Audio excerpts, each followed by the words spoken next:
आज का हमारा टॉपिक है रिसर्च प्रोसेस। क्या होता है रिसर्च प्रोसेस, उसको हम जानेंगे आज के क्लास में। और सिलेक्शन ऑफ रिसर्च टॉपिक को समझेंगे और फॉर्मुलेटिंग ए रिसर्च प्रॉब्लम, ये चीज़ आज के क्लास में हम समझेंगे। तो क्या होता है, पहली चीज़ रिसर्च प्रोसेस क्या होता है। जब भी आप रिसर्च करते हो या अनुसंधान करते हो तो किस प्रोसेस में या किस सिस्टम से आपको रिसर्च करना चाहिए, ये होता है रिसर्च प्रोसेस। तो रिसर्च प्रोसेस क्या होता है, एक सिस्टमेटिक मेथड होता है जो किसी भी प्रॉब्लम, आप जो प्रॉब्लम सॉल्व करने के लिए जो अनुसंधान या रिसर्च कर रहे हो, solving problem through steps, steps के जरिए से जो प्रॉब्लम सॉल्व कर रहे हैं वही रिसर्च होता है। इसमें पहला होता है कि प्रॉब्लम आइडेंटिफिकेशन। पहला हमारा स्टेप है कि क्या प्रॉब्लम हो रही है, किस चीज को आप सॉल्व करना चाहते हैं, तो उसमें क्या प्रॉब्लम है, फर्स्ट वो जानना है। जो आपका जो प्रॉब्लम है उसको आप दूसरे पड़ाव में आपको ये देखना है कि यहाँ पर किसी लिटरेचर में या किसी साहित्य में कहीं उसका उल्लेख तो नहीं है, कहीं दूसरे किसी रिसर्चर ने उस टॉपिक पर, उस विषय पर क्या किया है, वो पता करना पड़ेगा आपको। आपको साहित्य की खोज करना पड़ेगा, साहित्य का अनुसंधान, लिटरेचर का रिव्यू करना पड़ेगा दूसरे इसमें, मतलब पुराने जो टेक्स्ट बुक्स है या रिसर्च किए वर्क्स को आपको ढूंढना पड़ेगा। तीसरा होता है हाइपोथेसिस। हाइपोथेसिस का मतलब होता है परिकल्पना करना, क्या ये जो टॉपिक है मैं जो ले रहा हूँ ये कैसे सॉल्व करेगा, तो परिकल्पना करना है। अगला है डाटा कलेक्शन, जो भी है आपके पास जो अवेलेबल डाटा या नया डाटा उसको कलेक्ट करना और उसको एनालिसिस करना, उसका विश्लेषण करना और लास्ट में एक कंक्लूजन पे आ जाना, एक अंतिम परिणाम पे आना। इस सभी स्टेप्स को हम, इन सभी स्टेप्स को मिलाकर हम रिसर्च प्रोसेस कहते हैं। तो रिसर्च प्रोसेस उसे कहते हैं जो एक सिस्टमेटिक तरीका है जिसमें हम प्रॉब्लम को कैसे सॉल्व करना है, एक सिस्टमेटिक तरीके से जो होता है, प्रॉब्लम को पहचानने से लेकर उसके पब्लिकेशन तक या उसके कंक्लूजन तक भी हम जो करते हैं उसको हम रिसर्च प्रोसेस कहते हैं। तो पहली टॉपिक है हमारा सेलेक्टिंग ए रिसर्च टॉपिक। तो पहला क्या है, सेलेक्टिंग रिसर्च टॉपिक। तो क्या होता है सेलेक्टिंग रिसर्च टॉपिक। जब भी आप स्टूडेंट्स, जब भी रिसर्चर जब रिसर्च करने के लिए सोचता है तो पहली, सबसे पहले ये ध्यान करना पड़ता है कि ये पता लगाना पड़ता है कि सेलेक्टिंग रिसर्च टॉपिक, किस टॉपिक पे हमें रिसर्च करना है, किस टॉपिक पे हमें रिसर्च करना है। तो वो पहला, हमारा सबसे पहला सवाल होता है रिसर्च का। तो पहले हमें ये पता करना होगा कि हमारा इंटरेस्ट किस में है, किस विषय में हम रिसर्च करना चाहते हैं। जब भी ऐसा कोई टॉपिक ना लें जो आपको इंटरेस्ट नहीं है, तो हमेशा ऐसा टॉपिक सेलेक्ट करें जो आपको करने में मजा आए, आप खुशी से उसको कर पाए। ऐसा ना हो कि कुछ थोड़े करके बाद में आपको उसमें इंटरेस्ट ना रहे। तो इसलिए हमेशा कोशिश करें कि तो आपका जो टॉपिक होना चाहिए आपके इंटरेस्ट पे होना चाहिए, ना कि किसी के दबाव में। तो पहला चीज है इंटरेस्ट। दूसरा रिलेवेंस होना चाहिए, मतलब आप क्या होते हैं जिस विषय में हैं, जैसे आपका हेल्थ सेक्टर है तो हेल्थ सेक्टर के रिलेटेड, या डॉक्टर जैसे हमारा कोई स्पेसिफिक है, मेडिकल फील्ड है तो मेडिकल फील्ड के रिलेटेड ही, रिलेटेड टॉपिक पे आपको रिसर्च अनुसंधान करना चाहिए। तो क्या होता है, choose an area connected to health useful for the society. तो ऐसा टॉपिक आपको सेलेक्ट करना पड़ेगा जो, पहली चीज जिसमें आपको रुचि हो, जिसमें आपका इंटरेस्ट हो, और दूसरा वो रिलेवेंस होना चाहिए, आप उस चीज में, आप में माहिर होना चाहिए या आपको उसका रिलेटेड होना चाहिए, आपके संबंध, आपके रिलेटेड कुछ होना चाहिए जो दूसरों को भी फायदा करे। जैसे कि area connected to health and useful for society, society को आपका रिसर्च के जरिए से कुछ ना कुछ तो फायदा मिले, ऐसे रिसर्च को हमेशा आपको चुनना पड़ेगा। दूसरी चीज होती है कि फीजिबल।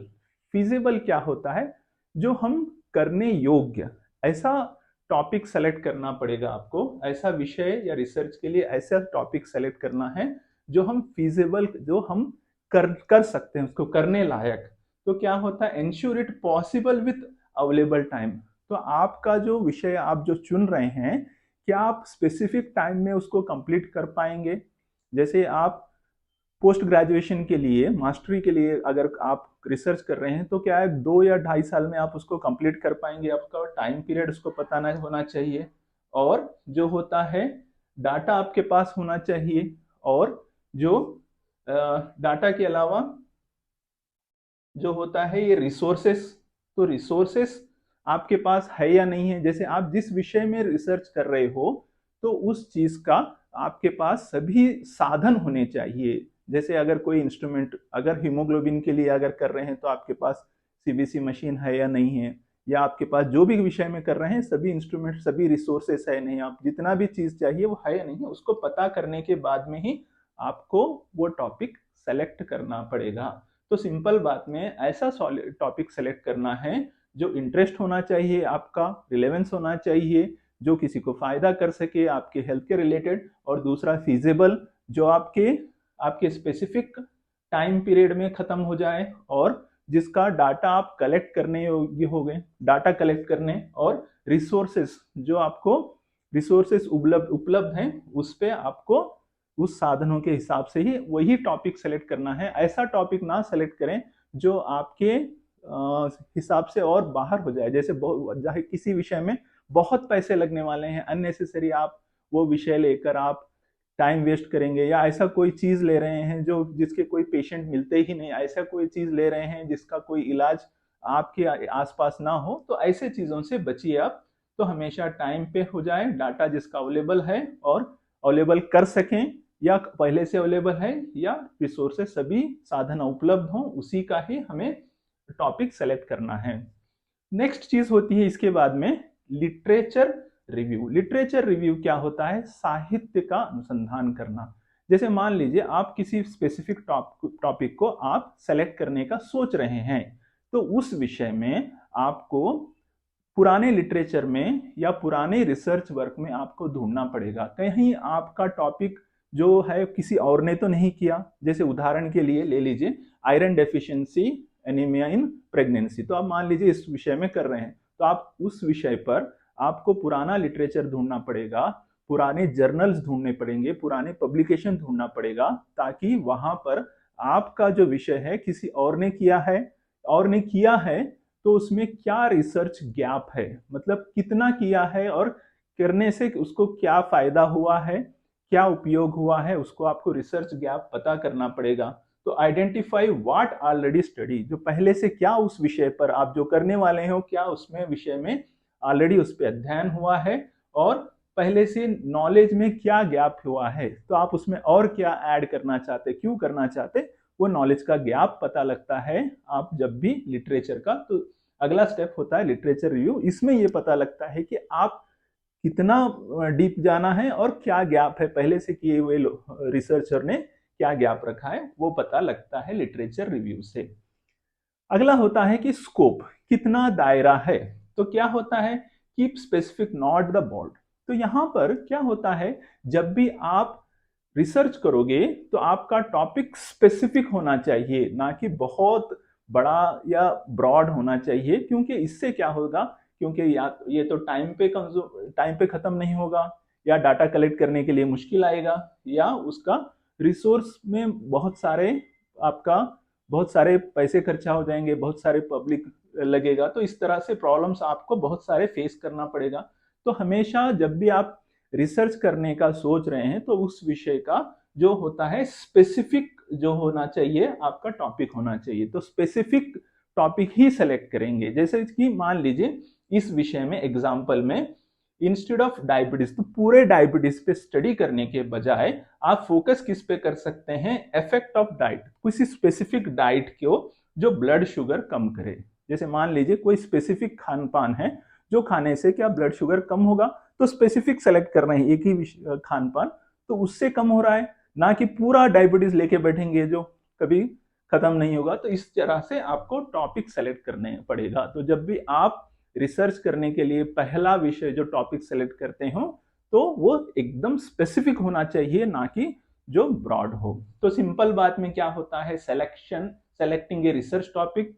एक चीज, पहली चीज आपका इंटरेस्ट होना चाहिए, दूसरा वो रिलेवेंस होना चाहिए आपके, अगर आप डॉक्टर हैं तो आपकी हेल्थ रिलेटेड कुछ ना कुछ होना चाहिए जो दूसरों को फायदा पहुंचाए, दूसरा अगला चीज हो, तीसरा फीजिबल होना चाहिए, जो करने योग्य होना चाहिए। ऐसा रिसर्च ना लें जो आप कर ही नहीं सके, बहुत टाइम लगेगा, बहुत अमाउंट लगेगा, ये सभी से बचें। अगला हो उस जो भी आप सोच रहे हैं तो उसका पहले आप लिटरेचर रिव्यू, साहित्य पर अनुसंधान करें, उसके बाद में स्कोप देखें कोई स्पेसिफिक है या नहीं है, उसके हिसाब से आप कर सकते हैं। ये है हमारा पहली चीज जो सेलेक्टिंग ए रिसर्च टॉपिक। या आज का जो दूसरा टॉपिक है formulating a research problem.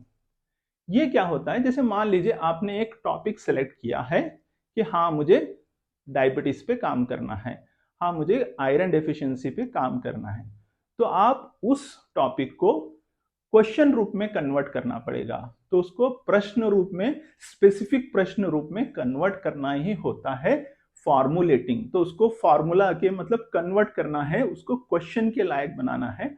Formulating a research problem, तो रिसर्च के हिसाब से उसको फॉर्मुलेट करना है। तो क्या होता है, ए स्टेट क्लियर, यहाँ पर बहुत क्लियर होना चाहिए आपका जो क्वेश्चन आएगा, जो टॉपिक आप जो सेलेक्ट करेंगे क्वेश्चन, तो स्पेसिफिक होना चाहिए। जैसे जैसे अभी ने मैंने बताया कि आयरन डेफिशिएंसी एनीमिया इन प्रेग्नेंट वुमेन्स, तो स्पेसिफिक है ताकि एकदम क्लियर है, यहाँ पर कोई किसी तरह का ये नहीं। तो शॉर्ट है, स्पेसिफिक है और क्लियर होना चाहिए और रिसर्चेबल क्वेश्चन होना चाहिए। ऐसा क्वेश्चन होना चाहिए जो रिसर्च करने लायक होना चाहिए, वही क्वेश्चन सेलेक्ट करें। ऐसा ना हो कि आपके रिसर्च से बाहर हो जाए, तो ऐसे क्वेश्चन से बचें।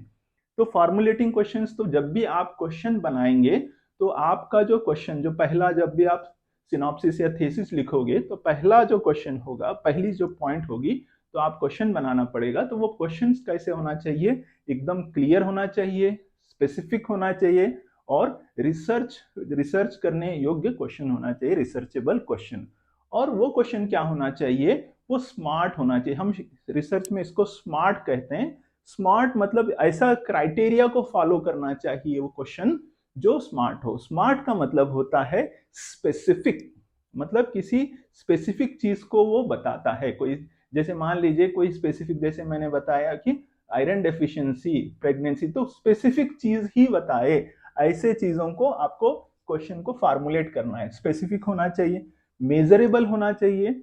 तो हम आपको मेजर करने लायक होना चाहिए। जैसे अनीमिया है तो आपको एचबी पता करने के लिए इंस्ट्रूमेंट, तो ऐसे चीज जैसे मेजरेबल, उसको क्वांटिटी को मेजर करने के इस तरह से मेजरेबल योग्य होना चाहिए, अचीवेबल होना चाहिए, आप उसको प्राप्त करना चाहिए, प्राप्त करने लायक होना चाहिए। ऐसे नहीं कि आप कर दिए छोड़ दिए, तो अचीवेबल होना चाहिए, रिलेवेंट होना चाहिए, वो टॉपिक जो है रिलेटेड होना चाहिए। और टाइम बॉन्ड के अंदर, लास्टली टाइम बॉन्ड के अंदर उसी स्पेसिफिक टाइम में खत्म होने वाला क्वेश्चन होना चाहिए, ना कि बहुत समय लगे।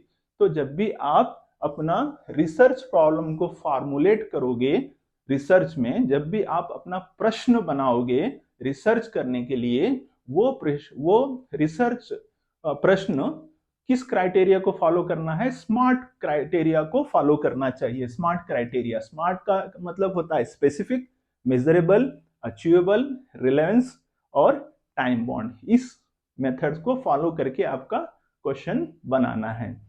नेक्स्ट होता है ये justify its importance for patient care and public health. आपका जो क्वेश्चन जो बना रहे हैं, आपको वहां पे क्लियरली जस्टिफाई करना पड़ेगा, आपको बताना पड़ेगा कि आप इसी विषय पर क्यों कर रहे हैं। क्या वो पेशेंट के केयर में, क्या रोगियों को किसी हेल्थ को सॉल्व करने में मदद करेगा, या पब्लिक हेल्थ को ये सॉल्व करने में आपका जो रिसर्च है वो किस तरह से मदद कर रहा है, वो आपको क्लियरली वहां पर मेंशन करना पड़ेगा। तो ये है हमारा फॉर्मुलेटिंग। उदाहरण के लिए ले लेते हैं एग्जांपल, जैसे does regular fruit intake reduce blood sugar level in diabetes patients. तो हमारा डेली हम अगर कुछ स्पेसिफिक अगर फ्रूट खा रहे हैं, क्या उससे हमारा शुगर लेवल कम हो जाएगा, ये हमारा रिसर्च क्वेश्चन है। तो आप उस पर अनुसंधान कर सकते हैं। जैसे मान लीजिए 100 पेशेंट्स को आप देख रहे हैं जो रेगुलरली फ्रूट्स ले रहे हैं, तो क्या उससे उनका HbA1c कम हो रहा है या उनका RBS कम हो रहा है। तो इस तरह से आप पता लगा सकते हैं कि आपका जो है प्रश्न कैसे है। तो ये हो गया हमारा फॉर्मुलेटिंग रिसर्च प्रॉब्लम। ये दोनों टॉपिक जो होते हैं ये पहले टॉपिक आते हैं रिसर्च प्रोसेस में। अगर आपको ये आज का टॉपिक अच्छा लगा तो दूसरों से शेयर करिए, लाइक करिए और सब्सक्राइब करिए। Thank you.